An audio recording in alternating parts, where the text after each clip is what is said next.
गांधी वाड्रा परिवार के खिलाफ बिगुल फूंकने वाले कपिल सिब्बल ने कहा कि ग्रुप 23 के नेताओं ने अपने किसी निजी एजेंडे के तहत ऐसा नहीं किया है। उनका कहना था कि राज्यसभा सांसद के तौर पर उनका और आनंद शर्मा का टर्म 2022 में खत्म हो रहा है। मनीष तिवारी, शशि थरूर लोकसभा से सांसद हैं। ग्रुप में शामिल कई ऐसे नेता भी हैं जो किसी सदन के सदस्य नहीं हैं। ऐसे में राज्यसभा सीट हासिल करने के लिए विरोध करने की बात कहां से आती है? उनका कहना है कि ये मसला 2019 से उठ रहा था। कपिल सिब्बल ने एक बार फिर कांग्रेस के उन नेताओं पर करारा वार किया जो उन्हें और ग्रुप 23 के नेताओं को बागी कह रहे हैं।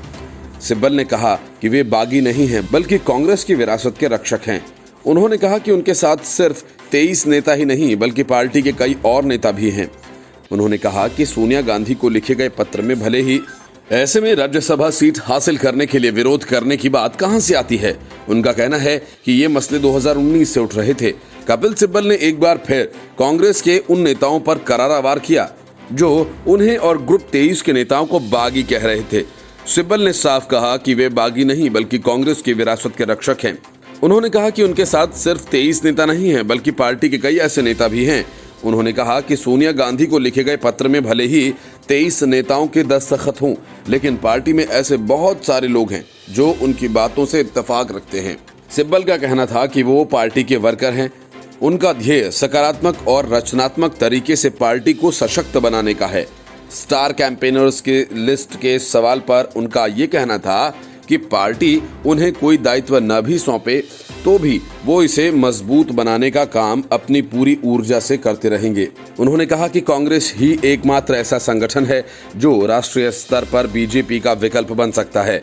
आज पार्टी को हर तरह से मजबूत करने की जरूरत है। नेशनल लेवल पर ऐसे दलों को एक झंडे तले लाने की आवश्यकता है जो बीजेपी से इत्तेफाक नहीं रखते। उनका कहना है कि कांग्रेस ने देश की आजादी में अहम भूमिका अदा की थी। कांग्रेस से जुड़ा हर व्यक्ति चाहता है कि इस ऐतिहासिक पार्टी को मजबूत किया जाए। इसके लिए ही उनके ग्रुप के नेताओं ने अपनी आवाज बुलंद की है। वह चाहते हैं कि इसे निजी हितों की लड़ाई करार देकर कमजोर न किया जाए। सिब्बल ने कहा, आज बीजेपी सारे संवैधानिक ढांचे को तहस नहस करने पर तुली हुई है। जम्मू में उन्होंने खुद बीजेपी पर यह कहकर हमला किया था कि देश के असेट्स कुछ लोगों के हाथ में सिमट गए हैं। एक सवाल के जवाब में उन्होंने कहा कि अच्छी खबर यह है कि पार्टी नेतृत्व संगठनात्मक चुनाव कराने पर सहमत हो गया है। जून में इसके लिए तारीख तय की गई है। उन्हें लगता है कि कांग्रेस चीफ के साथ इस मामले पर और विमर्श होना चाहिए। 5 राज्यों के चुनाव के बाद ऐसा होने की उम्मीद है। ग्रुप 23 के नेता ने कहा कि नेतृत्व के बिना कोई पार्टी खुद को जिंदा नहीं रख सकती।